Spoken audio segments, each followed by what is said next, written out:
मौलाना साहब जो YouTube channel ज़रूर subscribe कंदा।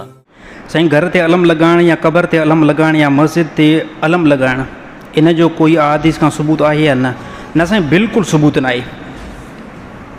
अलम लगाइण जो बिल्कुलु सबूत आहे ई न अहादीस खां आहे ऐं न ई किथे क़ुर मां आहे। बल्कि अलम छाजे खां खयो वेंदो मां तव्हांखे ॿुधायां थो।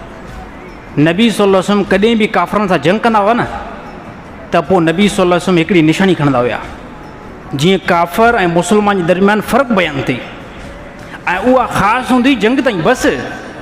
पोइ साहबा मोटी न आया त इन सां पंहिंजी निशानी खे पोइ पंहिंजे घरनि जे मथां आणे छॾियो। इहा हिकिड़ो अलम खयो वेंदो। अलम जेको आहे उहो अरबी जो लफ़्ज़ु आहे।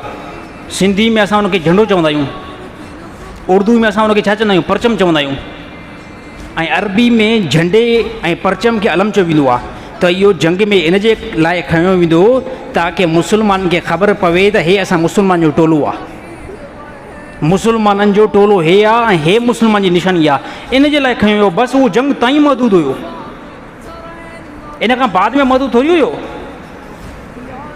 कंहिं साहबी उहो ई झंडो खणी करे पंहिंजे घर जे मथां लॻायो हुजे न साईं। नबी सां मोहबत करण वारा 1400 साल पहिरियां साहबा हुया, तव्हां असां थोरी हुयासीं।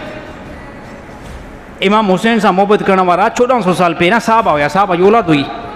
उन्हनि बिल्कुलु इहो कमु न कयो। उन्हनि चयो त इहा शइ हिकिड़ी ख़ासि हुई न जंग ताईं हुई। करबला में जेको खयो वियो न उहा ख़ासि करबला ताईं हुयो ताकी यज़ीद टोले में ऐं हुसैन टोले में फ़र्क़ु बयानु थिए बसि। उन जे लाइ बाक़ी लॻाइण कंहिं क़िस्म जो कोई ज़रूरी न आहे, सबूत बि बिल्कुलु न आहे।